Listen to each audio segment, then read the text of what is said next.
Hey, salut tout le monde et bienvenue à un nouvel épisode de Tire-toi une bûche. J'espère que vous avez passé une belle semaine. Moi, aujourd'hui, j'enregistre mon intro dans une chambre du magnifique motel Louise à Ville-Marie dans le Témiscamingue.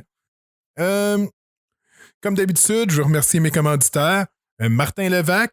Martin Levac qui est auteur, compositeur, chanteur, interprète, drummer, personnificateur de Phil Collins, réparateur de barbecue, jardinier, maître piscinier.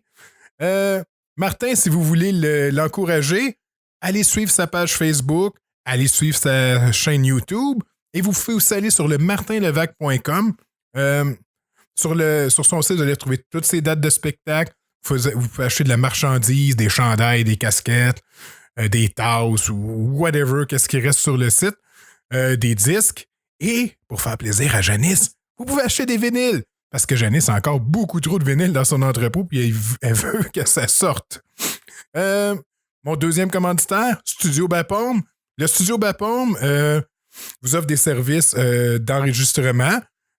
Entre autres, c'est là qu'on enregistre le podcast à chaque semaine. Ils peuvent vous aider avec le montage. Inquiétez-vous pas, c'est pas eux autres qui font le montage de mon podcast. Donc, vous allez sûrement avoir une meilleure qualité que ce que vous entendez en ce moment. Ils vont vous aider avec vos droits d'auteur. Vous pouvez louer la salle pour faire des parties privées, faire des spectacles. La meilleure manière de les rejoindre, c'est sur le Facebook du Studio Bapaume. Et Janice va se faire un plaisir de répondre à vos questions. Donc, cette semaine, ce que je veux vous conter, c'est vraiment une petite histoire, mais je veux juste vous expliquer le fond. Dans la vie, moi, personnellement, si je vois quelqu'un qui a de la misère, je vais essayer d'aller l'aider. Je le fais pas tout le temps. Je pense que culturellement parlant, je sais pas c'est pourquoi. On dirait que des fois, on a tendance à soit être gêné, à pas vouloir déranger. Comme je me souviens d'un épisode qui m'est arrivé lorsque j'étais technicien, on parle de ça il y a peut-être une vingtaine d'années. Je me souviens, c'était l'hiver, je suis sur la rue Saint-Laurent, je m'en vais livrer un équipement chez un client. En sortant l'équipement de mon camion par la porte de côté, les pieds m'ont parti. Donc, je suis tombé sur le cul, l'imprimante me tombe sur les cuisses, puis je me mets à glisser, fait que mes jambes rentrent en dessous du camion. Si j'avais pas eu l'imprimante, je pense que je serais passé au complet en dessous du camion. Bon, ben ça, c'est le genre de choses qui arrivent. Mais il n'y a pas un chat qui a arrêté pour m'aider. Il n'y a pas personne qui me regardait. J'ai réussi à m'en sortir, puis bon, finalement, ça finit là, mais c'est juste pour vous dire que personnellement, moi, ce qui m'avait vraiment choqué, c'est que personne n'était venu m'aider. Donc, mon histoire, ça se passe à Salem, dans le Massachusetts. Ce qui est weird à Salem, je suis allé là à quelques reprises, on dirait qu'il y a beaucoup de personnes qui ont des déformations physiques, des handicaps. J'ai vu beaucoup de personnes non-voyantes, des personnes en béquille, avec des cannes, des personnes à qui il manque une jambe, un bras. Je sais pas si c'est dans le sang, dans l'eau, ou je sais pas. Donc, j'étais à un coin de rue, très passant. Il n'y a pas de stop, il n'y a pas de lumière. Et là, il y a une dame qui veut traverser la rue. La dame est non-voyante, puis elle n'arrive pas à traverser, personne n'arrête. Donc, je vais la voir, je lui dis, Madame, est-ce que vous voulez que je vous aide à traverser la rue? Elle me dit oui, puis elle lève son bras dans les airs. Donc, je prends doucement son avant-bras, je ne veux pas lui tenir la main. Elle ne me connaît pas, je ne veux pas rentrer dans son intimité, je ne veux pas lui faire mal.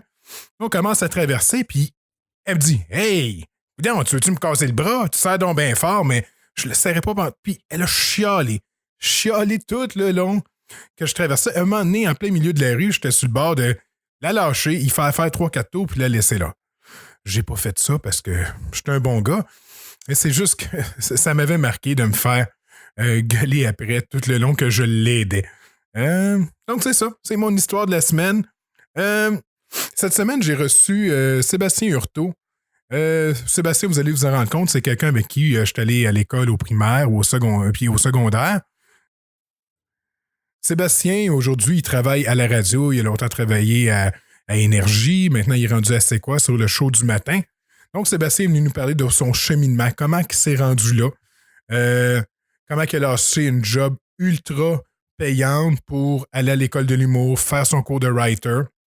Puis, il nous parle aussi de ses expériences. Il a travaillé un peu avec les grandes gueules.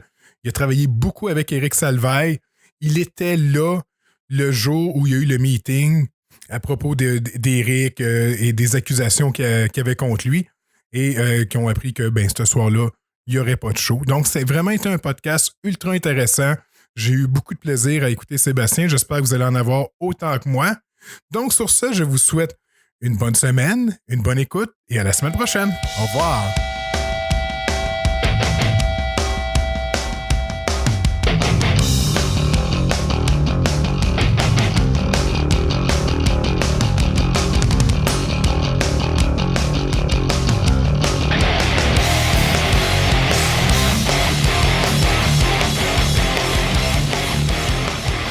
Ouais, fait que c'est ça. En gros, c'est ça que je t'expliquais, là, c'est comme...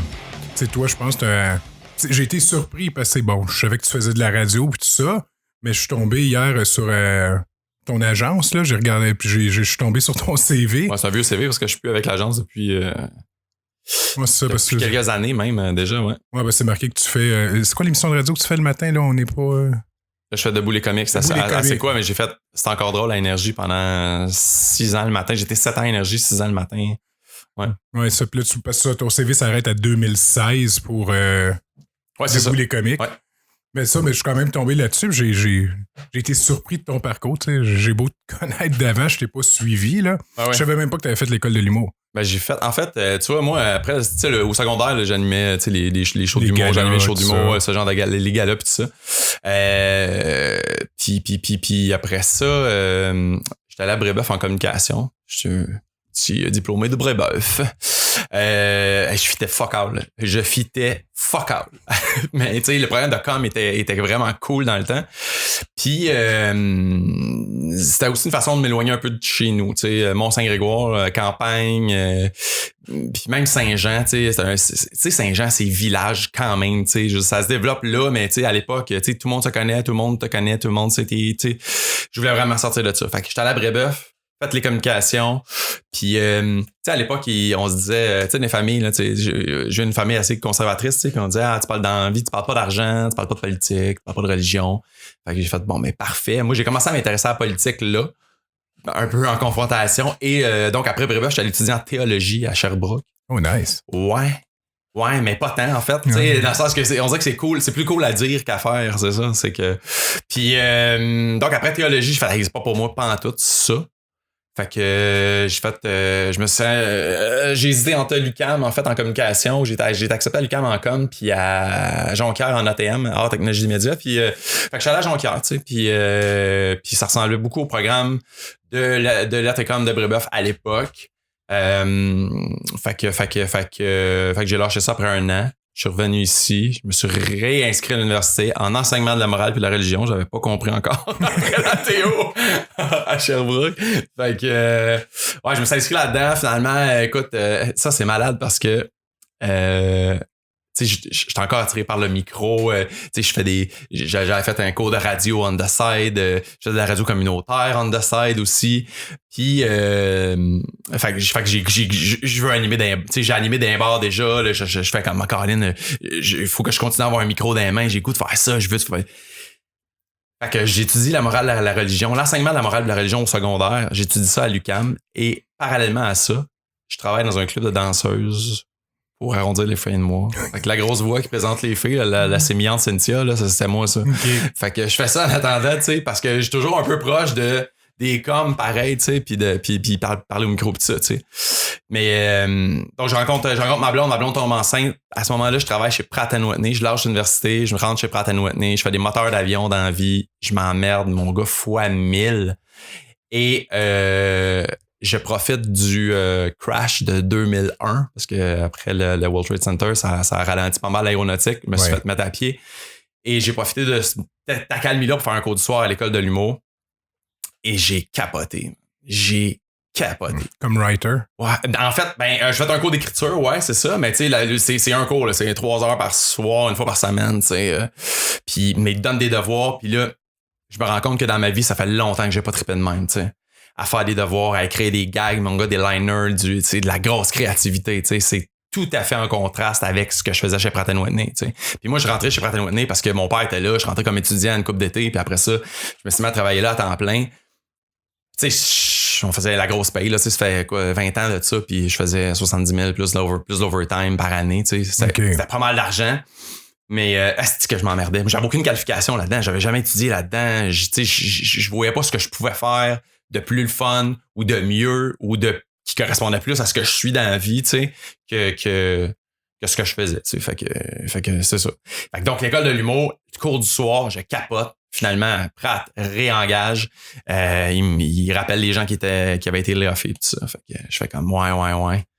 Fuck, ça me tente pas, man. J'ai le goût de m'essayer aux auditions de l'école de l'humour puis faire l'école à temps plein, tu sais, ça me drive à fond la caisse. Fait que je fais les auditions, on soumet 2 textes, après ça une entrevue, fait l'audition, ça a super bien été, j'ai été accepté, ce qui fait que j'ai lâché ma job, puis j'étais allé étudier à l'école de l'humour pendant 1 an. Puis tu sais, j'avais 28 ans, 28 ans. Quand même, c'est... Ouais, j'avais déjà 2 enfants, tu sais. Puis, fait que j'ai tout lâché ça. C'est vraiment un gamble de fou, tu sais, décision que j'ai prise avec ma blonde, mais qui m'encourageait là-dedans, tu sais. Fait que non, ça a super bien marché. Ça a super bien marché. Écoute, j'ai fait mon stage. Je suis sorti de là, j'ai fait mon stage avec les grandes gueules. À la radio, parce que j'avais toujours trippé sa radio. J'avais fait des cours de radio. Fait que stage avec les grandes gueules. J'avais 8 semaines à faire. J'ai fait 5 semaines. Les gars tombaient en vacances pour l'été. Puis mon directeur de stage, si tu veux, qui était le script éditeur des grandes gueules, qui a été hallucinant avec moi. Là, pour vrai, ça a été j'ai probablement plus appris avec lui en 5 ans que pendant toute l'année à l'école de l'humour, là, sur la rigueur de travail, sur la façon de penser, sur... Fait que j'ai fait mes 5 semaines de stage avec eux, puis il m'a dit profite de l'été pour te trouver une job. Sers-toi des grandes gueules, dis que tu travailles avec les grandes gueules, trouve-toi une job. Fait que c'est ce que j'ai fait. J'ai premier contrat en écriture jeunesse aux productions J. Puis après ça c'est parti. J'ai jamais arrêté de travailler depuis là-dedans. Je fais beaucoup de radio puis de la télé puis un petit peu de tout, tu sais. Okay. Ouais. On fait une présentation officielle aussi. Fait que bienvenue Sébastien à Tire-toi une bûche. Sébastien Hurtaud, donc c'est ça, là, ce qu'on dit un peu, là, principalement t'es writer. J'ai vu aussi en regardant ça comme hier, ça, je regardais ton CV, puis fait quand même 2 pages, puis c'est écrit assez petit. Puis, mais tu sais, t'as écrit sur des galas aussi, puis t'as quand même un beau parcours là, depuis que t'es rentré dans ce métier-là. Ben, tu sais, moi, je suis un généraliste dans la vie. Je pense pas que je suis excellent dans rien, mais je pense que je suis pas pire dans bien des affaires. T'sais. Fait que, puis j'ai tout le temps le goût de toucher à tout. T'sais, j'ai tout le temps eu le goût de toucher à tout. Fait que la radio, ça a été quelque chose qui m'a tout le temps allumé. Mais la télé aussi, tu sais, j'entendais Preach que t'as reçu dans ta balado, tu sais, déjà, puis qui disait que, tu sais, il écoutait les Samedis de rire, puis tu sais, les galas juste pour rire quand t'as TQ. Et moi, je faisais ça aussi, tu sais, je les enregistrais les galas, puis je les réécoutais jusqu'à temps qu'il y en ait un autre. J'apprenais les numéros par cœur, tu sais, ça. Fait les variétés, les galas, tu sais, c'est quelque chose que j'avais toujours eu le goût de faire. Et moi, je soupais pas avec ma famille dans la vie, je soupais tous les jours devant Montréal en direct, même avec Pierre Marcotte. Et puis il me fascinait parce que c'était un show de variété, en fait, à tous les jours, puis il recommençait à tous les jours, puis ça me faisait triper, puis tu sais, t'es du cul, là, je sais pas, j'avais pas mis le doigt sur qu'est-ce qui me faisait triper là-dedans, mais c'était ça, c'était de se renouveler à tous les jours, puis de faire des affaires différentes à tous les jours, tu sais. Fait que ouais, j'ai touché à 2 millions d'affaires, vraiment, de galas, d'écriture de fiction un peu moins, mais tu sais, beaucoup, tout ce qui est variété, en fait, radio-télé, là, j'ai pas mal touché à tout, là. J'adore ça encore. J'ai vu aussi que t'as travaillé souvent avec Salvaille. Ben, Eric, ouais, moi, je l'ai connu à la radio. J'étais à Radio Énergie dans le temps. Lui animait le matin. Et en fait, c'était la première année où il a fait Occupation Double. On se croisait déjà à la station. On travaillait pas ces mêmes shows. Et l'année d'après, donc après sa première année d'animation d'Occupation Double, on était en quoi, 2004 ou 2005, là, quelque chose comme ça. Je travaille sur l'émission du matin avec lui, avec Mitsu, avec Pierre Pagé. Puis, fait qu'on développe une relation là, tu sais, vraiment cool. C'est un gars qui était vraiment en montée, puis que ça allait bien, ses affaires, tu sais. Fait qu'on a commencé à travailler ensemble là à la radio, puis il a été un des premiers. Puis tu sais, Quand on en reviendra sur les événements Eric, là, parce que tu sais, j'étais pas mal avec lui à ce moment-là, dans le sens de tu sais, j'ai travaillé pour lui jusqu'à ce moment-là, tu sais.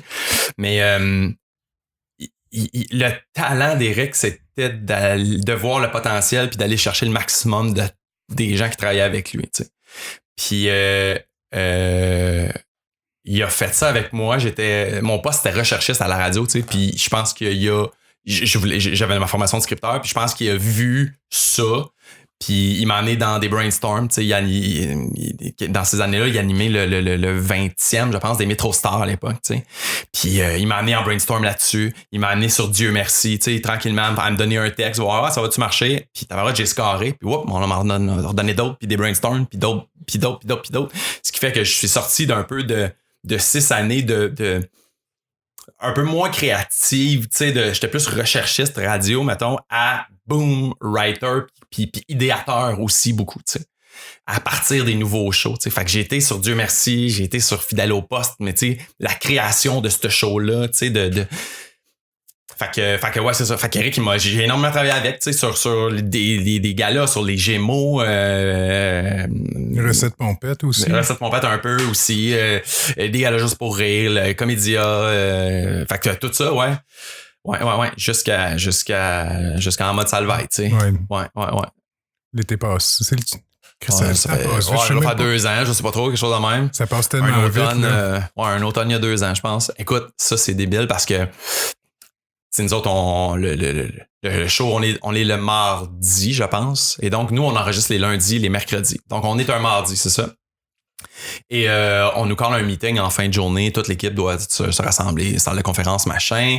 Toute l'équipe est là. On est plusieurs dizaines. Puis on nous annonce que le lendemain, ben il y a un article qui va sortir dans la presse avec des allégations qu'on connaît maintenant, tu sais, puis qui concerne Eric, tu sais, puis que ça va sortir. Fait que évidemment, on est dévasté. Mais ce qu'on nous dit, c'est qu'Eric il va contester, tu sais. Fait que on voulait vous avertir comme employé avant, tu sais, que c'était pour arriver, puis que si jamais les journalistes vous posent des questions, tu sais, que vous soyez au courant, mais que tu sais, ce que vous savez, c'est ce que vous savez là, tu sais.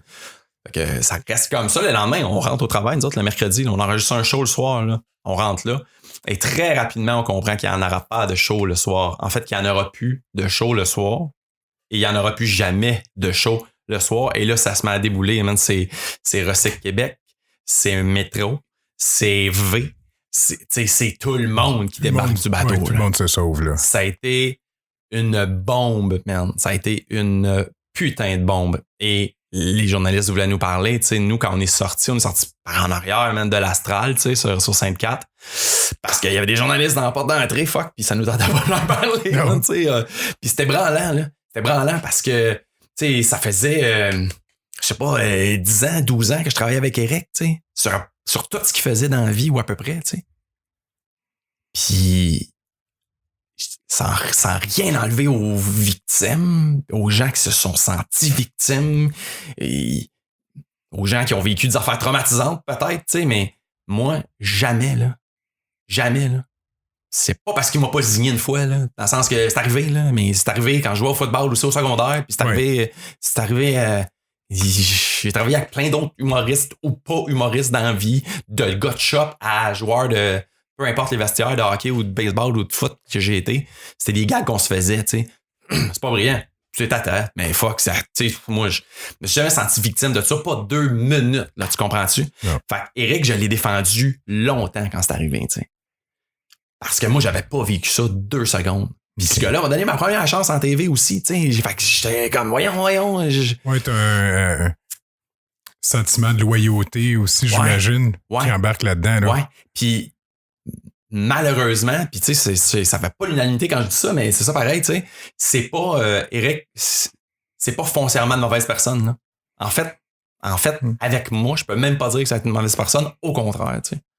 Au contraire.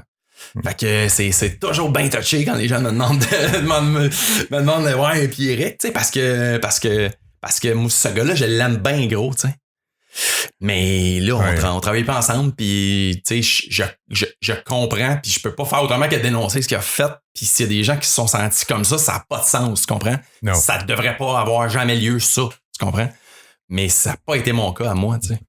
Des fois, tu sais, je regarde, tu sais, je sais, au début, il y a eu des témoignages, puis je pense qu'il y a des personnes qui avaient dit aux journalistes que c'était tout le temps de même, puis qu'il y avait, tu sais, qui disaient c'était tout le temps comme ça, puis il y avait tout le temps une tension, mais je sais pas si c'est leur vision à eux autres, parce que, gars, toi, tu m'en parles, tu sais, c'était comme la camaraderie, ou tu sais, je veux dire, des petits culs qui niaisent, tu sais, il y en a qui restent juvéniles aussi toute leur vie, fait que tu te dis, ben, gars, ils déconnent, puis c'est ça, là, mais il y a d'autres personnes qui avaient l'air de le voir comme si c'était steady puis égal, puis qui voyaient ça comme du harcèlement, là. Ouais, mais tu sais, puis après coup, tu sais, tu fais... Mettons que je me mets à la place de certaines personnes, tu fais comme, OK, ouais, effectivement, je peux comprendre. C'était pas peut-être, c'était crissement intense, là, des fois. Mais c'est ça, tu sais, c'est... Mais des fois, ça va avec la personnalité de la personne, ou, tu sais, des fois, c'est trouver qu'est-ce qui démarque, quand c'est du harcèlement ou que c'est juste...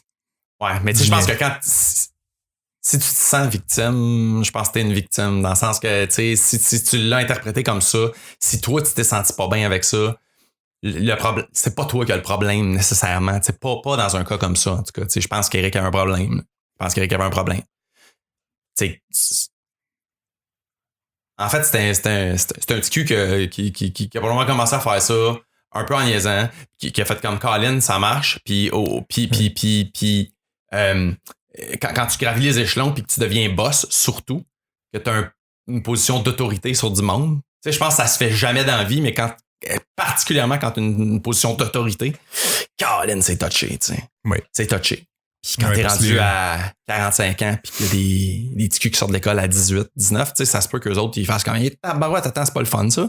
J'ai fait 3 ans d'école pour ça, moi? Ça se peut que non, tu sais. Non, c'est tout du monde qui se travaille à contrat. Tu sais, ils disent, ouais, si je pars, je vais-tu perdre ma job? Qu'est-ce qui va arriver? J'ai une hypothèque, j'ai une famille aussi. Tu sais, il y a le contexte, là. C'était big, là. Il était partout, là. Ah oui? Il était partout. Ah non, écoute, puis il travaillait en fou, là. Il faisait la radio, il faisait Fantastique, il avait son show de télé encore. Des shows de télé qu'il animait pas parce qu'il faisait que les produire. Oui. Il animait des événementiels. Ça faisait 2 ans qu'il faisait Gémeaux, tu sais. Des campagnes de pub. Non, c'est une solide PME. Là.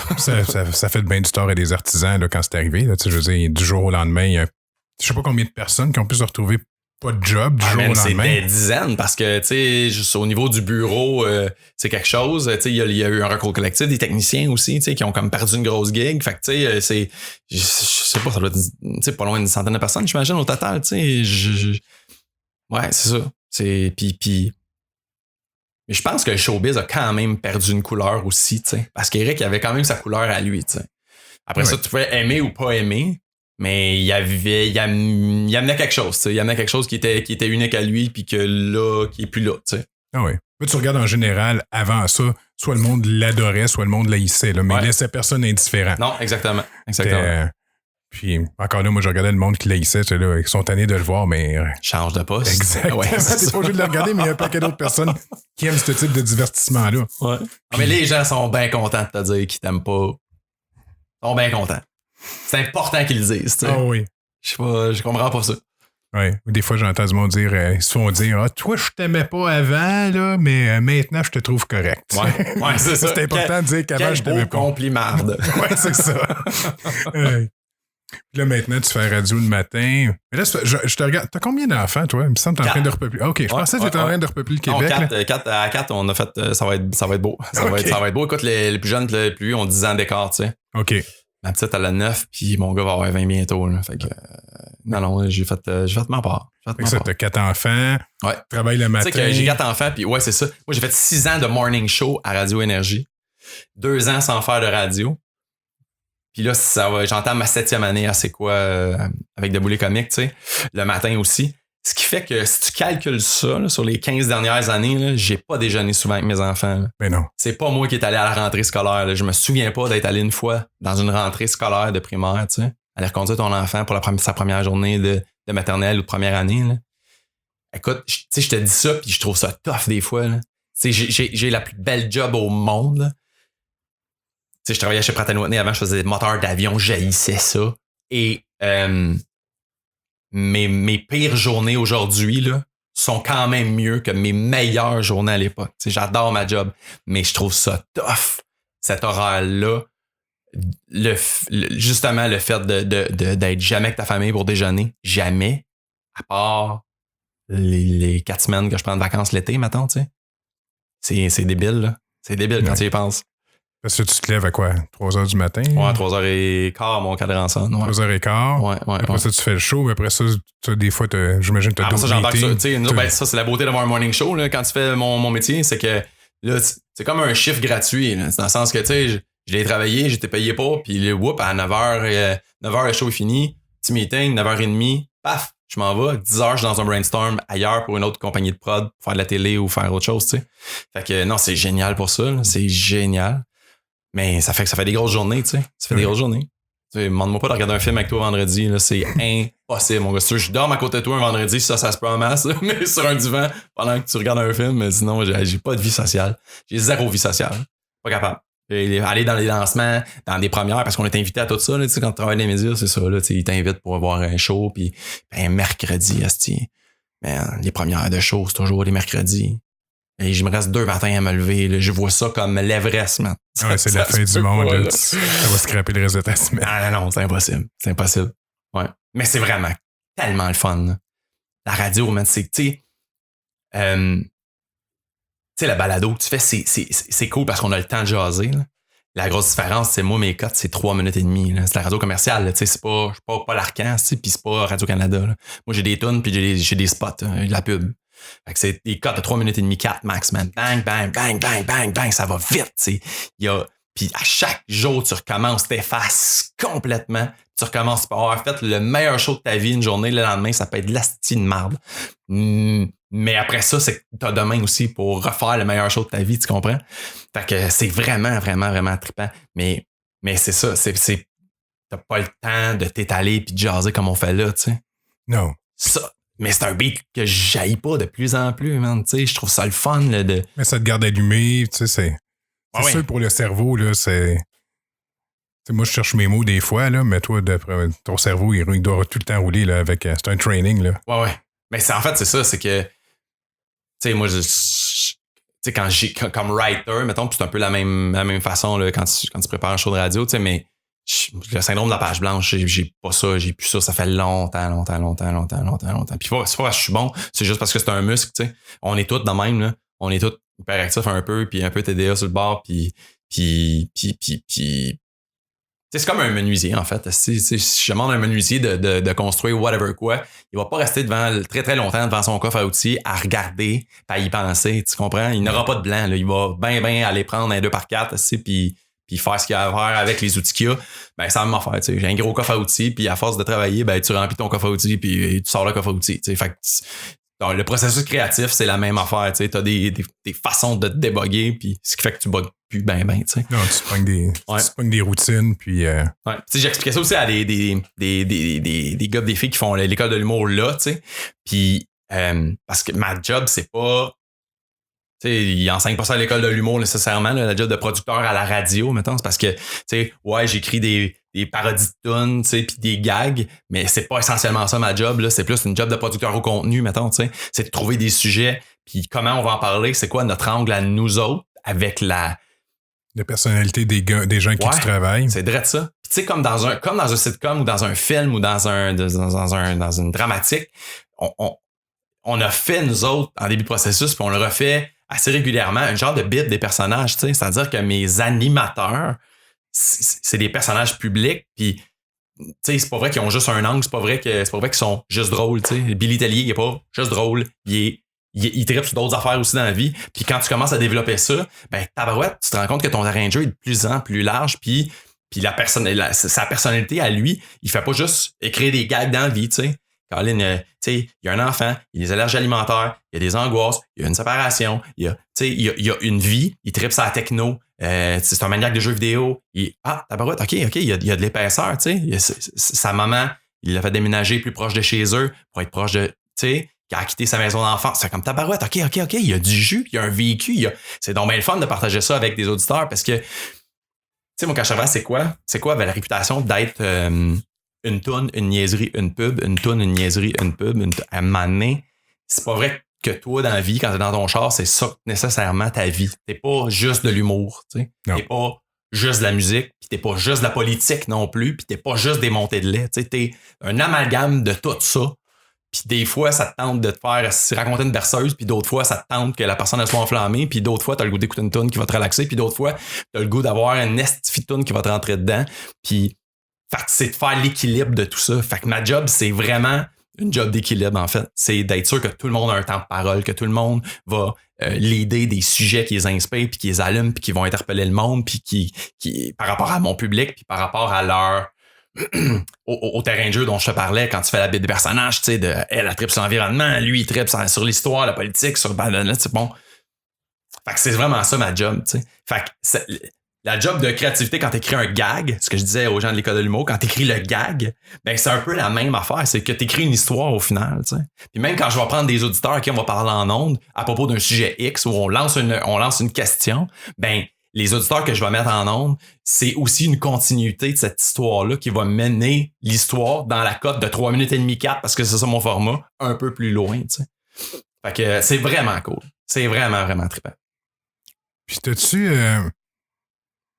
tu sais, bon, tu travailles avec des équipes, c'est sûr qu'en ondes, ça a tout le temps de l'air, tu sais, tout le monde a du fun, tout le monde s'aime. T'as-tu déjà travaillé avec des équipes où ce que, tu sais, les personnes s'entendaient plus ou moins bien, puis ou qu'en général, tu as toujours travaillé avec des équipes qui sont soudées ou qui travaillent bien ensemble?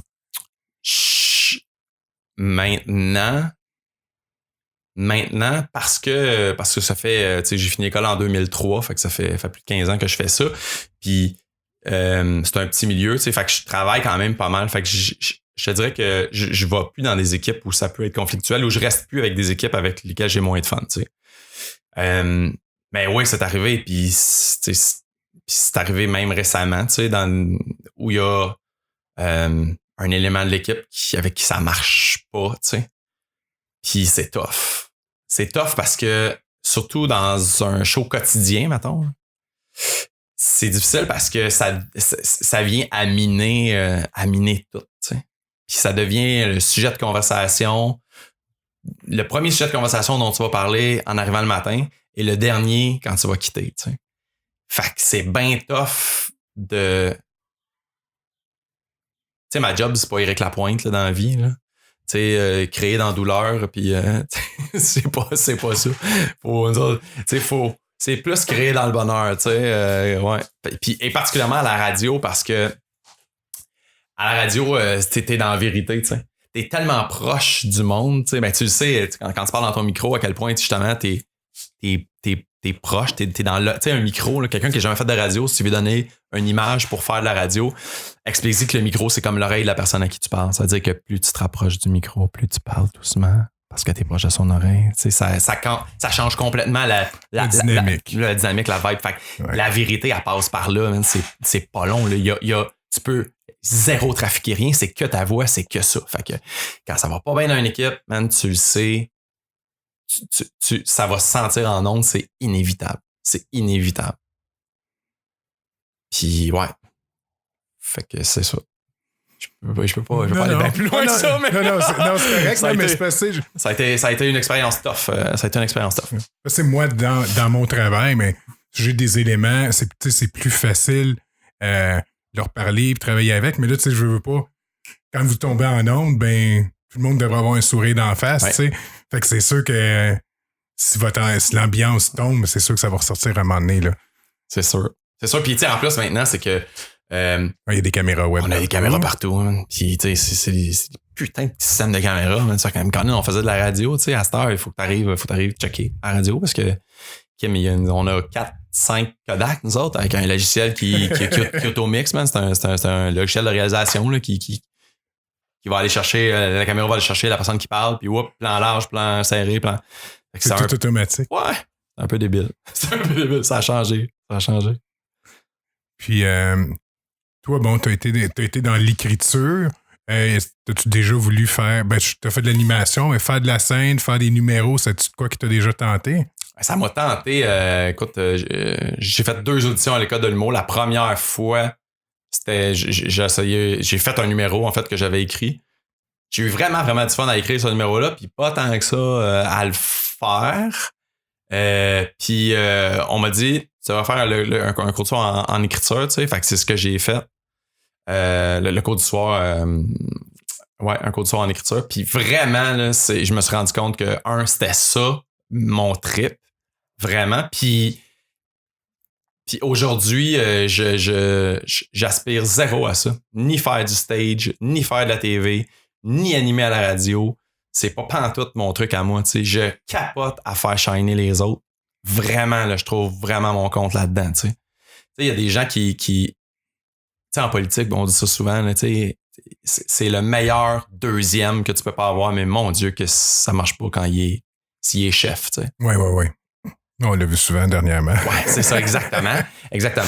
Fait que, tu sais, c'est un peu ça, tu sais. Mais tu vois ça beaucoup, par exemple, tu sais, soit des humoristes qui sont writers pour faire un peu d'argent, tu sais, pis tout, parce que mais que le temps que leur affaire décolle en fou, tu sais.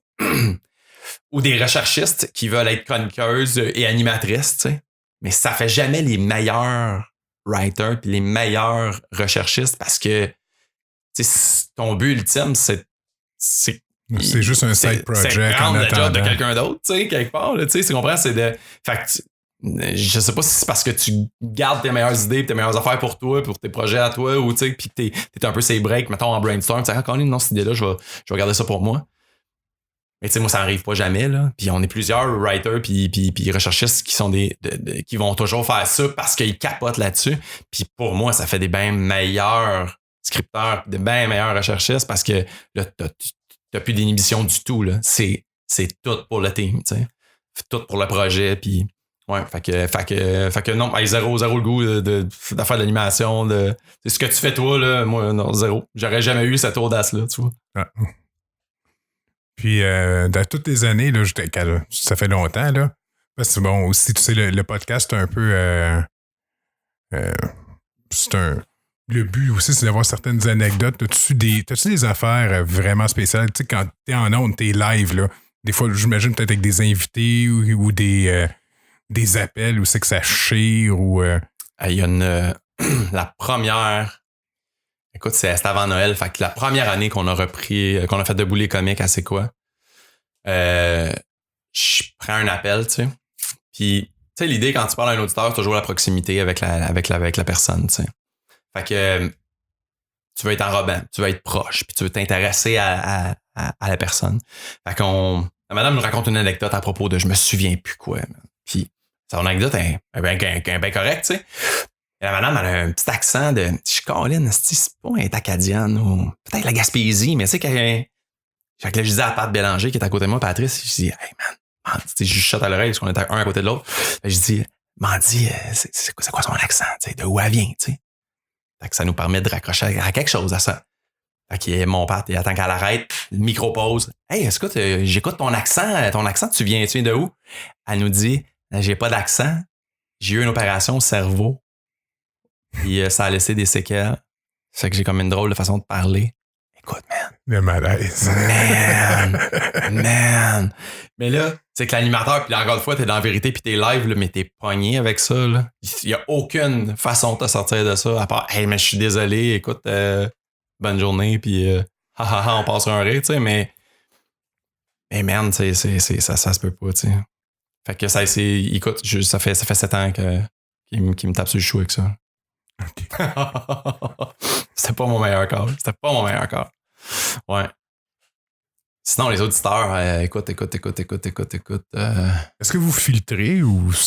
Ouais, ben ça, c'est vraiment ma job, de pas mettre n'importe qui en onde. Ouais, absolument. Ouais. Ouais, puis tu sais, ton temps est compté aussi. Là. T'as pas le temps de tu sais, pour les gens qui t'appellent, là, si ton anecdote dure 5 minutes dans la vraie vie, tu la résumes en 8, ça se peut que ça se passera pas en onde. Tu sais, c'est. Soit concis et précis, tu sais, on n'a pas énormément de temps. Ouais, c'est ça. Ils ont le Doc Mayou s'il va jaser plus. Ouais, c'est ça. Mais tu vois, ça, ouais, la radio parlée, c'est une autre affaire, ça, tu sais, c'est. Moi, j'en consommais énormément. Puis on dirait que j'étais un peu tanné de ça, tu sais. On dirait que j'étais un peu tanné du ton.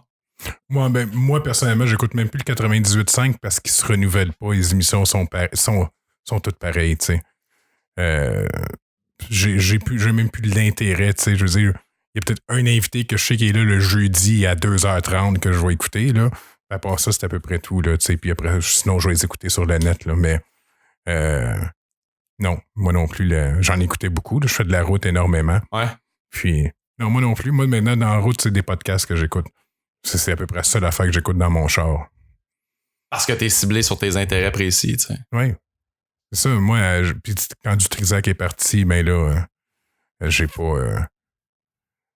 j'ai décroché, là, carrément, là. C'est Drainville, je pense, qui fait l'après-midi maintenant, là.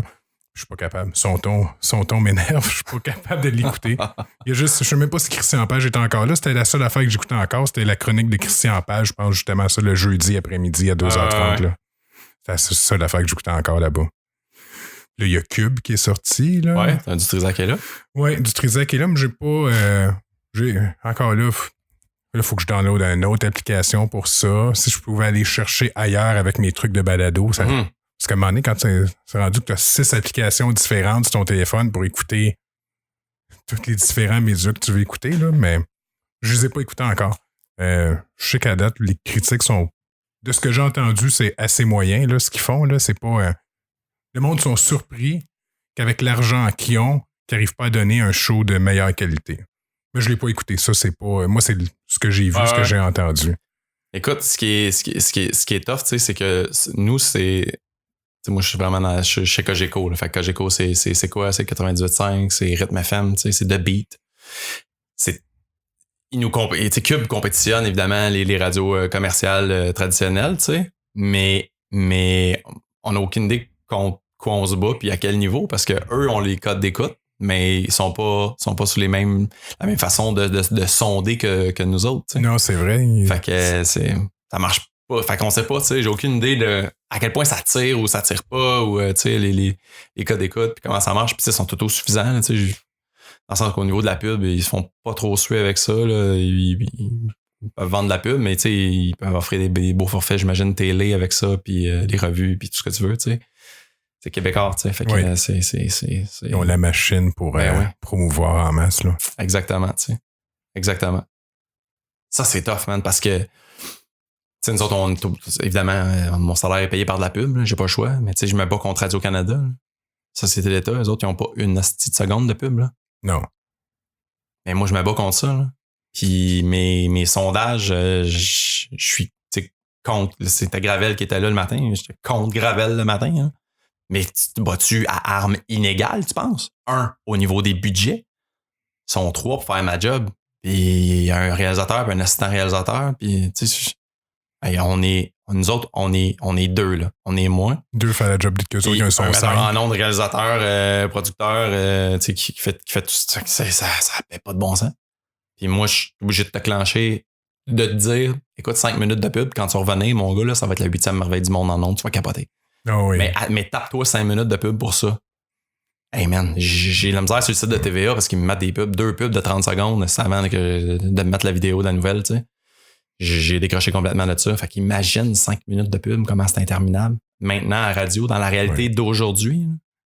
Ça, en réalité, c'est votre défi. En plus, c'est de faire un bon show, c'est de garder la personne, pour que la personne revienne après la pub. En fait, un peu comme pour les YouTubers, tu sais. Si tu veux que ton vidéo soit recommandée, tu sais, il y a 2 façons. Là. C'est soit qu'il y a énormément de hits, ou que les gens la regardent pendant plusieurs secondes / minutes, tu sais. Ben, à radio, les sondages, c'est la même affaire, tu sais. C'est-à-dire que pour avoir des grosses codes d'écoute, il faut qu'il y ait soit ben du monde qui vienne t'écouter, ben du monde qui rentre dans le magasin, ou du monde moins qui de reste personnes, longtemps. mais du monde qui achète dans ton magasin, c'est-à-dire du monde qui reste plus longtemps à l'écoute. C'est les 2 défis qu'on a, tu sais. Puis après ça, ben, il y a le gag de Louis-José Hood qui dit que toutes les radios sont numéro 1 à Montréal, tu sais. Mais ouais, c'est ça. Mais tu sais, dans la vraie vie, il y a deux affaires bien simples. C'est le 2+. Ça, c'est tout le monde au monde, 2 ans et plus, qui écoute la radio. Puis, il y a ce qu'on appelle les parts commerciales. Les parts commerciales, c'est les adultes 25 à 54 ans. Et les vendeurs, quand ils vont vendre la pub, puis pour établir le tarif que tu vas vendre ta pub, ils se servent des adultes 25, 54. Les animateurs, moins, on est bonifié sur l'adulte 25, 54. Le monde qui a de l'argent. Ouais, exactement. Le monde qui consomme. Et puis c'est logique. Oui. C'est logique. Non, c'est sûr que ma fille n'ira pas s'acheter une Volkswagen chez Niquette à Saint-Basile. À quel âge ta fille? Elle a 14. Pas tout de suite. Non, c'est ça. Puis, dernière fois que je t'ai rencontré, ça, je te jasais, tu sais, moi, Martin, Martin Cloutier, je le connais un peu. Bon, j'écoute pas beaucoup la radio non plus, là.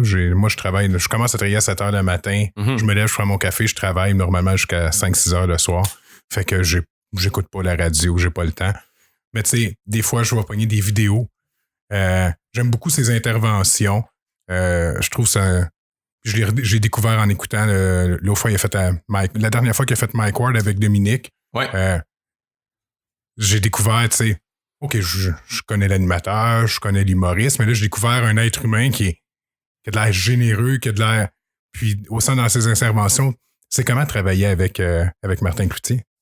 Mais c'est sûr que c'est ton boss quasiment, là, mais... Ouais, mais en fait, on est vraiment une équipe, tu sais. On est vraiment une équipe. Tu sais, quand je te dis le trip de faire shiner quelqu'un d'autre, là, c'est vraiment ça avec Martin. Tu sais. Martin, là, c'est un gars qui a une culture générale de fou furieux.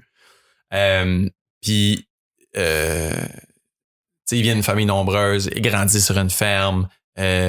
Il est très familial, très loyal, très fidèle, puis très groundé aussi dans quelque chose. Tu sais, nous deux, on a grandi à Mont-Saint-Grégoire, man, on est des petits gars de la campagne, tu sais. Oui. Il y a quelque chose qui, justement, te garde groundé, puis même dans ce milieu-là, qui est comme un milieu d'artifice à fond la caisse, là, on est des experts à faire semblant, là, tu sais. Puis Martin, il a ce côté-là très terre à terre, très groundé, même si c'est un solide cave par bout, tu sais, il me fait rire, man. Mais c'est ça. Puis je trouve que s'il était pas animateur radio, s'il était pas anchor, s'il n'y avait pas un show qui lui ressemble, ça manquerait parce que comme humoriste, c'est un volet de sa personnalité, mais tabarouette qu'il y a tellement plus large que ça, tu sais. Fait que puis en même temps, c'est un gars qui est tout le temps dans le doute, puis qui est angoissé, puis qui est pas sûr, puis qui veut donc bien faire, tu sais, puis que c'est ça, c'est sans dire torturé, là, c'est pas l'artiste torturé, puis qui tu sais, mais est-ce qui est dans le doute, puis qui est jamais certain, tu sais.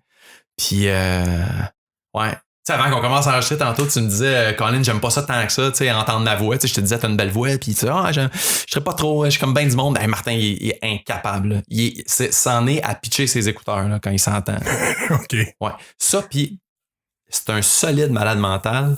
Il y a Martin, là, il y a une pub qui jouait, tu sais. Je me souviens plus trop c'est quoi, c'est une pub d'eau, man. Je sais pas trop. Et la pub commence par quelqu'un qui se verse de l'eau. T'as le bruit de je verse de l'eau. Et ça, c'est quoi le mot? Misophone, c'est ça? Quelqu'un qui capote avec les bruits, genre? Ça se peut, ouais. Ben ça, le man, il garoche les écouteurs, mais littéralement, physiquement. Là, il les prend, il les enlève de ses oreilles, puis il les pitch au bout de ses bras. Là. Il vient fou, hein. Il vient fou, puis il me racontait que sa blonde Nathalie, dans la cuisine chez eux, quand il est dans le salon, elle se verse un verre d'eau d'un pichet d'eau. Là.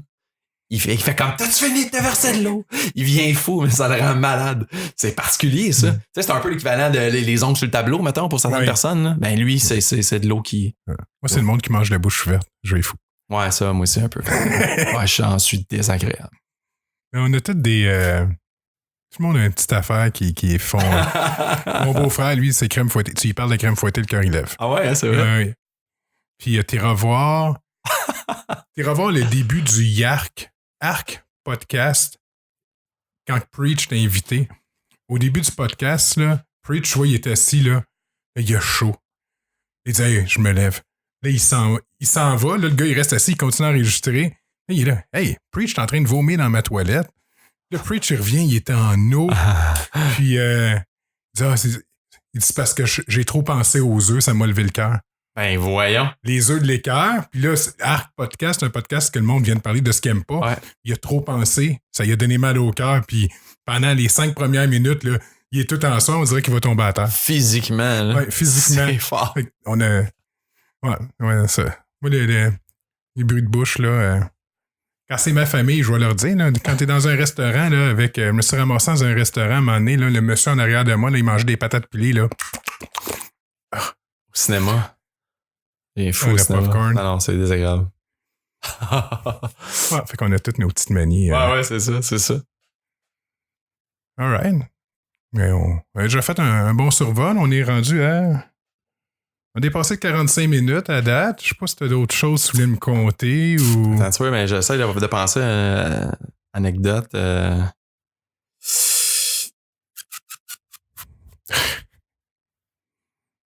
Pour ceux qui écoutent en audio, Sébastien, il faut être sur son téléphone. Ah, tu sais, moi, quand j'étais à l'école de l'humour, il nous disait que c'était un peu décourageant, en fait.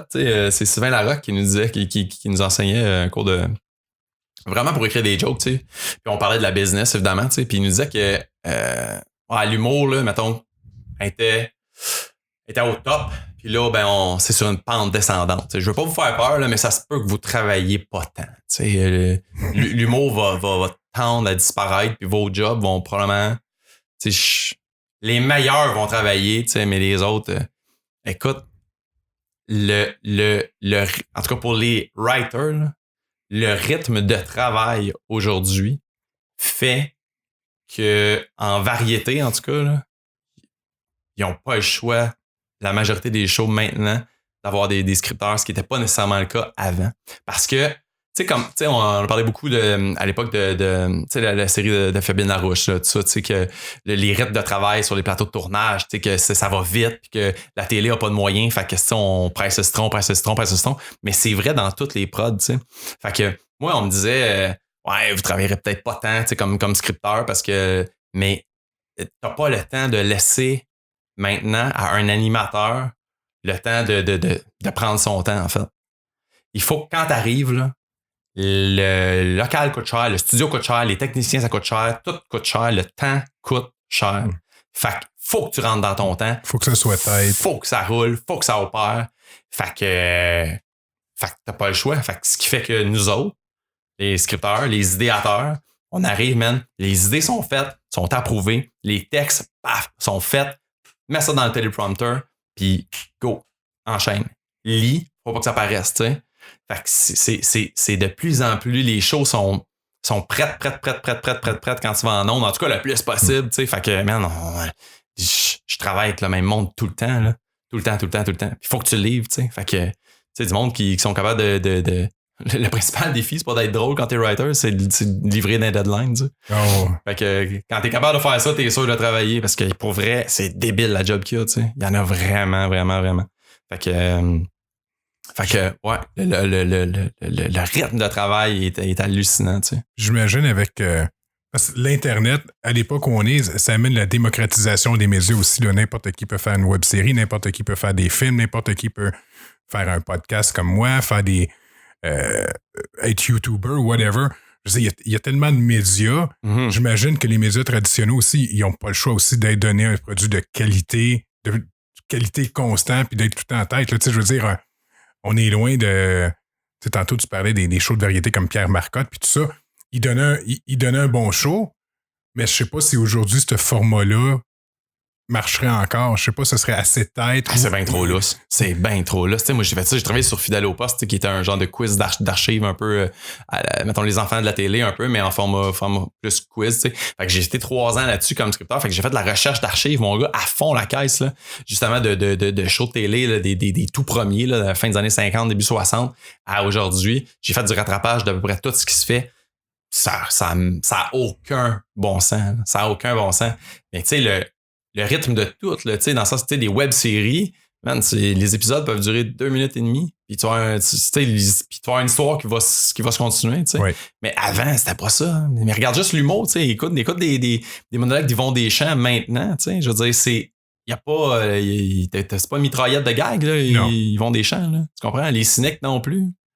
Tu sais, c'est ça. Aujourd'hui, tout est condensé, pressé, mon gars, c'est packagé, tu sais. Tu sais, quand je te parlais de la radio tantôt, nos formats, nous autres, c'est 3 minutes et demie, tu sais. Hey, 3 minutes et demie, mon gars, là, t'as d'affaire à savoir comment tu vas commencer, ce que t'as à dire dans le milieu comme il faut, puis comment tu sors de ta cote, parce que ça va te faire bouffer, tu sais. C'est ça. T'as pas le temps.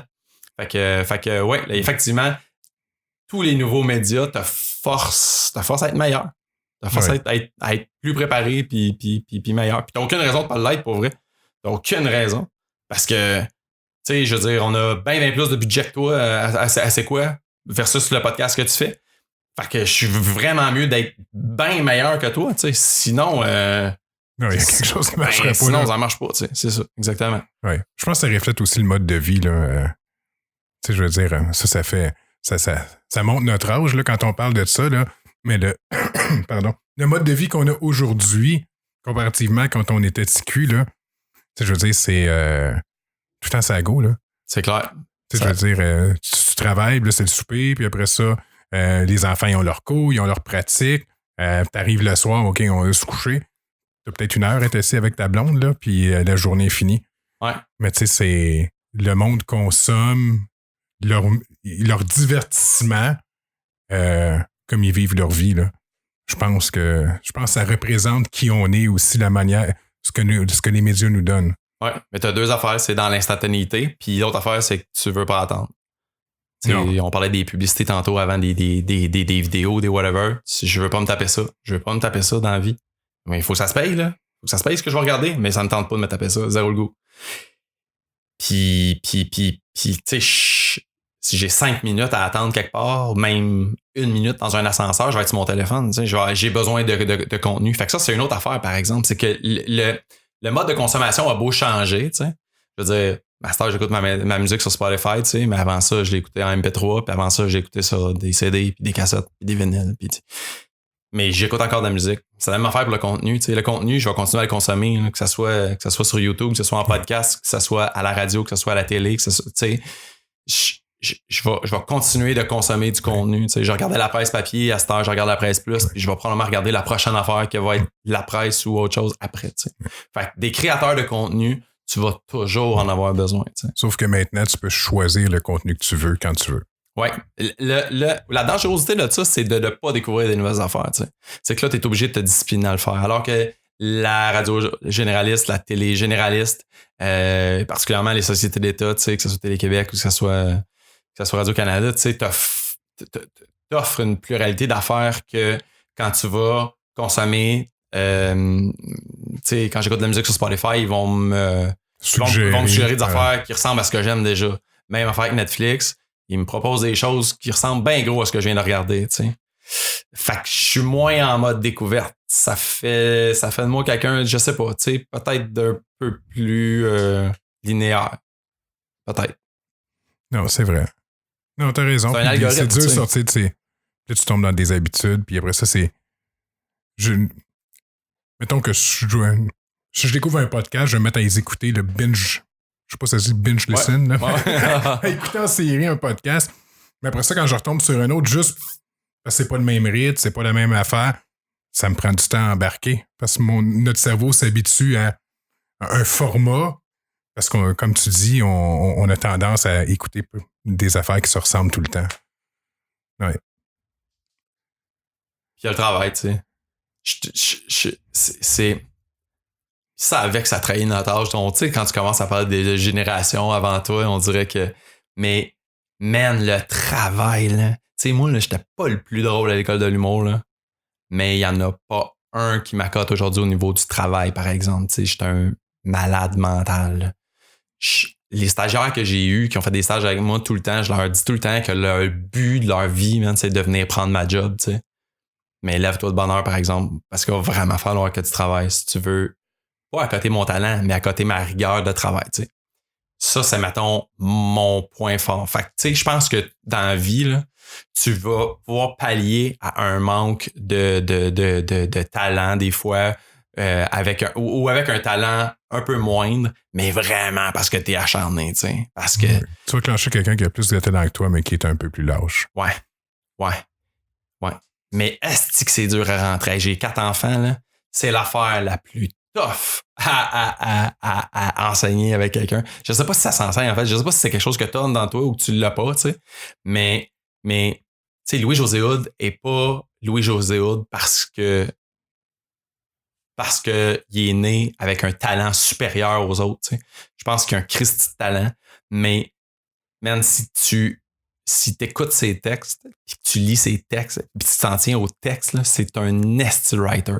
Ses mots sont choisis, man, mais ils sont méticuleusement choisis. sais, ce gars-là travaille plus fort que n'importe qui d'autre, tu sais.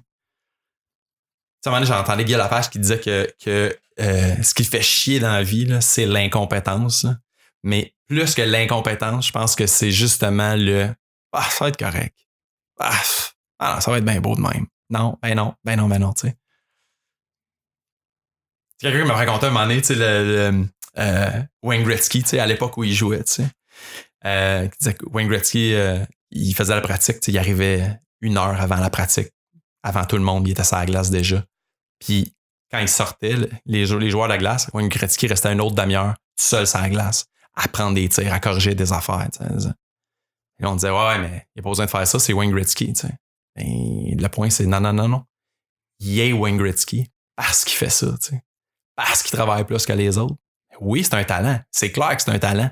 Mais man, ce talent, j'en ai vu des animateurs, mon gars. Là, j'ai travaillé avec des animateurs et j'ai des noms qui me viennent en tête là, de gars bourrés de talent, des naturels, autant les humoristes que les animateurs, des naturels qui n'ont pas la carrière qu'ils devraient avoir parce qu'ils travaillent pas, parce qu'ils travaillent pas fort, parce qu'ils veulent pas être.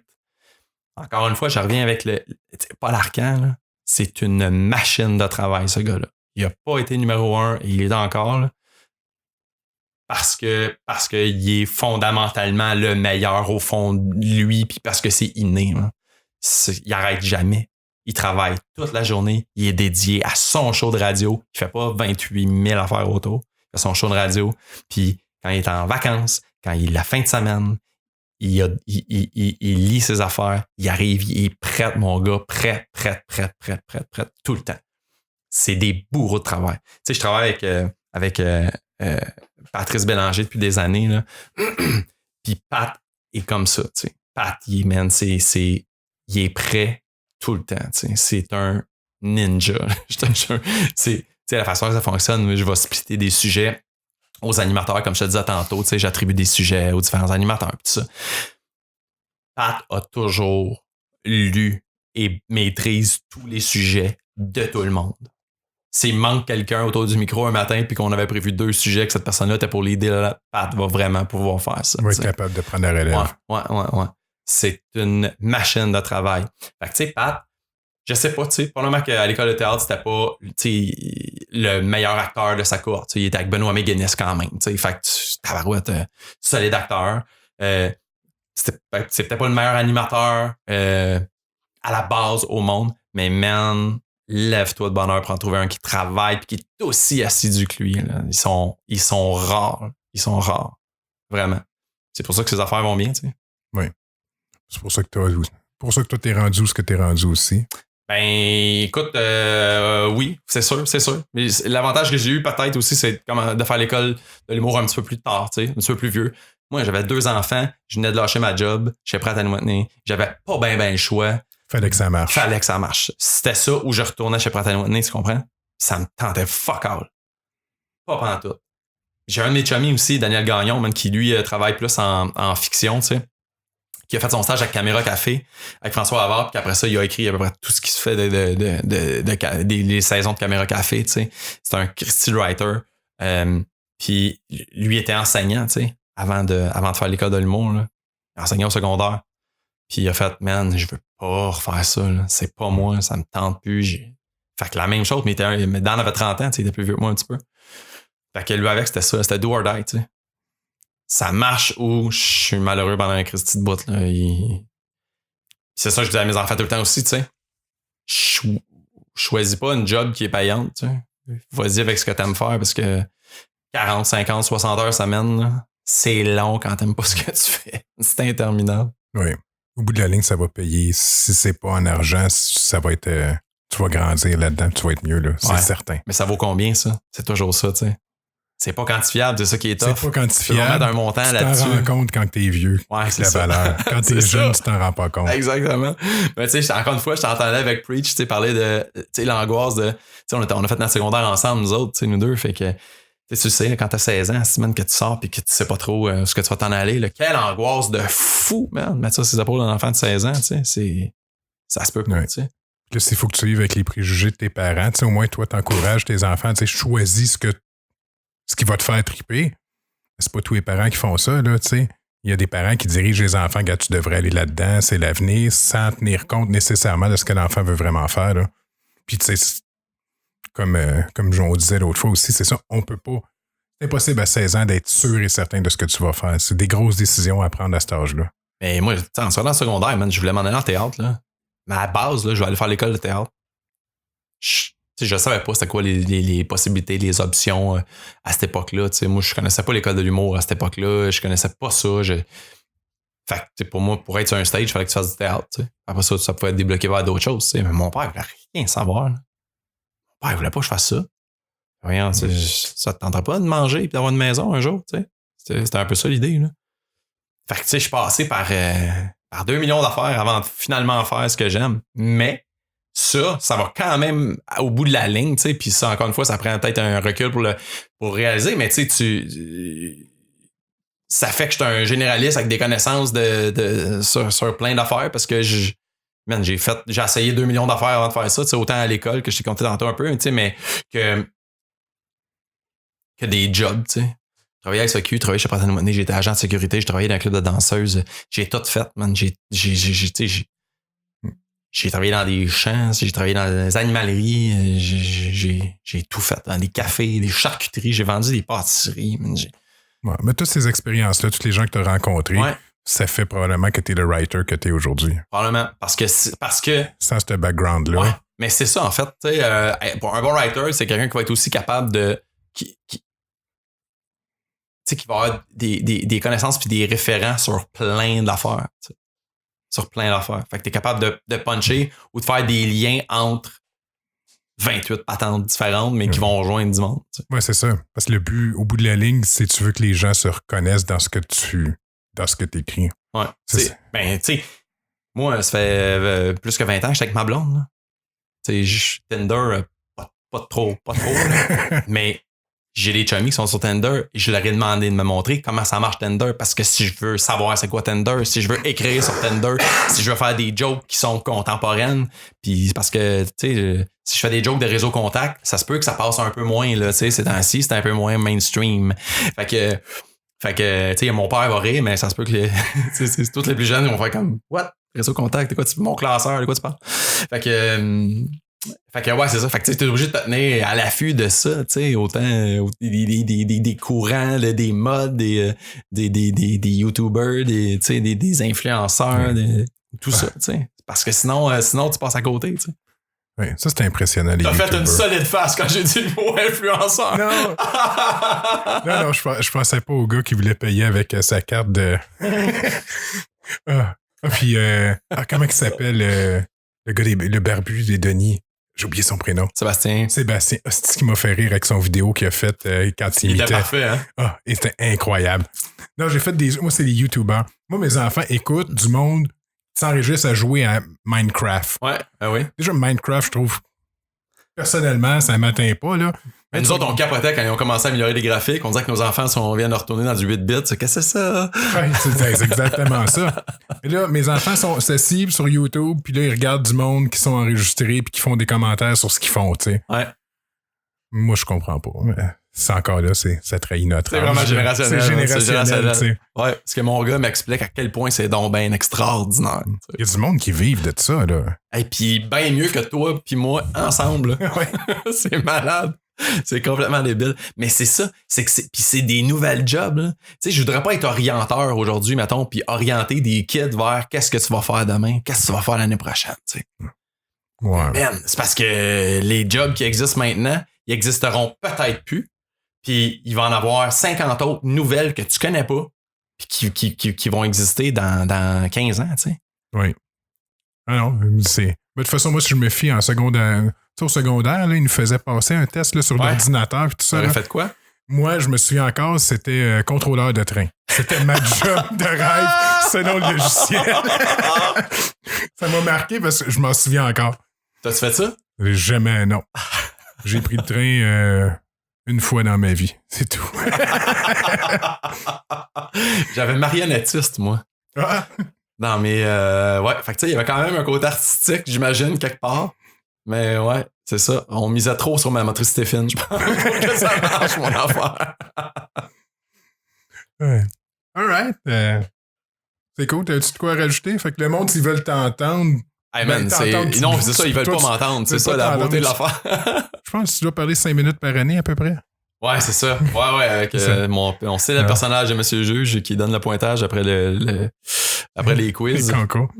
Encore, s'ils veulent écouter ton show, c'est Debout les comiques à C'est quoi? Yes, en plus ça. 6 à 9? 5h30 à 9. Ah, c'est vrai, on commence plus tôt maintenant parce que le trafic commence plus de bonne heure. Ça, c'est débile, hein? Moi, comme je te disais, ça fait 13 ans que je fais ça, là. Le trafic commence vraiment de plus en plus tôt. Avant, j'étais tout seul sur la route à cette heure-là. Aujourd'hui, il s'agit que je suis en retard de 10-15 minutes, puis whoop, il commence déjà à avoir des ralentissements, là. C'est malade. C'est complètement débile. Ouais, j'aimerais pas ça, ne pas vivre l'horreur que j'ai présentement, juste parce que le trafic, c'est monstrueux. Ah non. Ouais. Non, hier, à la dernière minute, à 1h30, il fallait que je monte à Montréal. J'étais allé voir un client. 4 heures, je suis sorti de là. J'étais au coin de Guy, dans le coin d'Atwater puis Notre-Dame, mettons. Sorti de là hier, c'était même à 4 heures, là, c'était déjà jammé. Là. Ah non, impossible. Puis on est en été, là. Oui. Okay. Hey, merci Sébastien d'être venu. J'espère que. Merci de l'invitation, c'est très cool. Ah non, c'est cool. Fait que cet épisode-là va être pas la semaine prochaine, c'est la semaine d'après. Là, je suis en rattrapage. Là, j'avais plus personne qui venait. J'en ai un autre à soir, fait qu'on va remplir ma banque. That's it. Hey, merci beaucoup. C'est à toi.